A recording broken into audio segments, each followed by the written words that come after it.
नमस्कार दोस्तों। Inspire nest hub में आपका स्वागत है। क्या आपने कभी सोचा है कि आपका जीवन क्यों है? क्या आपको लगता है कि आपके पास एक ऐसा उद्देश्य है जो आपको सुबह उठने की प्रेरणा देता है? क्या ऐसा कुछ है जो आपके भीतर एक अदृश्य शक्ति पैदा करता है, जिससे आप हर चुनौती का सामना कर पाते हैं? तो चलिए इस चीज को समझते हैं। इकिगाई जीने की असली वजह, एक जापानी राज जो हमारी जिंदगी बदल सकता है।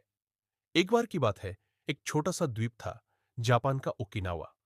वहां लोग 90 से 100 साल तक जीते थे, वो भी हंसते खेलते, बिना थकान, बिना बीमारी के। न कोई ब्लड प्रेशर, न डायबिटीज, न ही तनाव की लंबी लंबी कहानियां।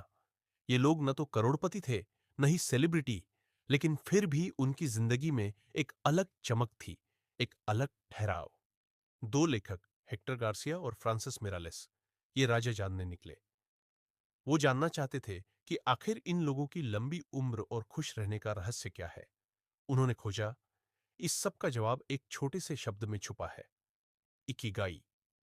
इकिगाई क्या है? इकिगाई एक जापानी शब्द है।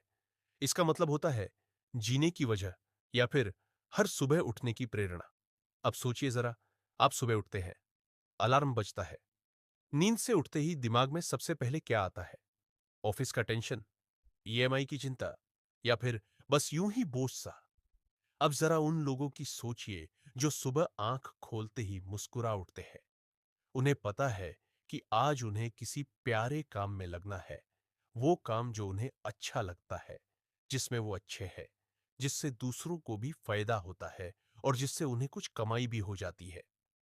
बस यही होता है इकिगाई।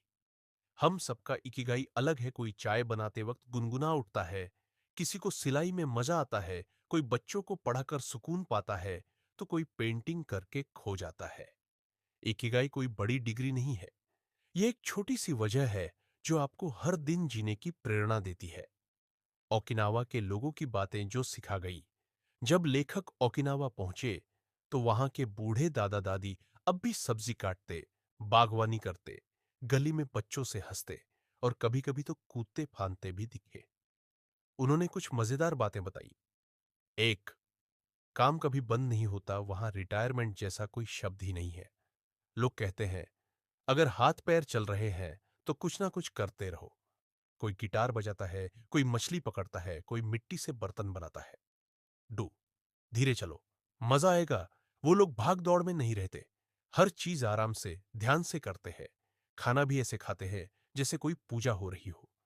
थ्री, कम खाओ, लंबा जो उनका एक नियम है, हारा हाचीबू, यानी जब पेट 80% भर जाए वहीं रुक जाओ, पेट ठूंस कर कभी मत भरो। चार, मिलजुल के जीना, वो लोग मोई मोआई नाम का ग्रुप बनाते हैं। मतलब कुछ दोस्त जिनसे रोज मिलते हैं, बातें करते हैं, मदद करते हैं, एक दूसरे के दुख सुख में साथ रहते हैं।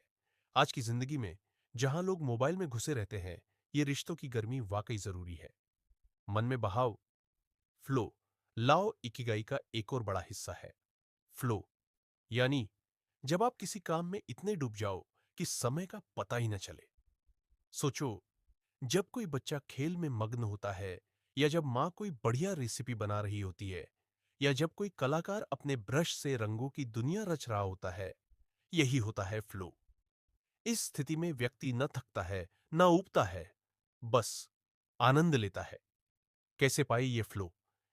एक बार में एक ही काम करे, ध्यान से, दिल लगाकर करे, फोन और सोशल मीडिया से दूरी रखे। ऐसा काम करे जिससे आपको सच में प्यार हो। तनाव घटाओ, सांस बढ़ाओ। लेखक बताते हैं कि ओकिनावा के लोग प्राकृतिक जीवन जीते हैं। वो खेत में जाते हैं, सूरज की रोशनी में काम करते हैं। हर रोज चलना उनका नियम है। हर घर में छोटा सा बाग होता है, जहां वे फूल, सब्जियां, औषधीय पौधे लगाते हैं।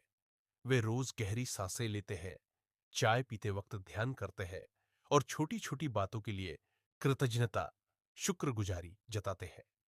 इकिगाई खोजने के आसान सवाल, अगर आप भी सोच रहे हैं कि मेरा इकिगाई क्या है, जरेनिया, तो खुद से ये सवाल पूछे, मुझे कौन सा काम करने में मजा आता है? मैं किस चीज में अच्छा हूं? ऐसा कौन सा काम है जिससे लोगों को फायदा हो सकता है? क्या मैं उस काम से कुछ कमा भी सकता हूं? जवाबों को जोड़ते जाइए। जहां ये चारों बातें मिलती है, वही छिपा है आपका इकिगाई। अंत में, जिंदगी का असली सार इस भागदौड़ भरी जिंदगी में, जहां हर कोई किसी दौड़ में शामिल है, इकिगाई हमें याद दिलाता है कि हम क्यों जी रहे हैं और हमें किस लिए जीना चाहिए। इकिगाई कोई जादू नहीं है, ये एक आंतरिक चिंगारी है जो जब जल उठती है तो उम्र, पैसा, नाम सब पीछे छूट जाता है। रह जाता है सिर्फ संतोष, खुशी और शांति। संदेश तो अगली बार जब सुबह उठो तो बस इतना सोचना कि आज मैं ऐसा क्या कर सकता हूं जो मुझे अच्छा लगे और किसी का भला भी हो जाए। शायद वहीं से शुरू होगी आपकी इकिगाई की यात्रा।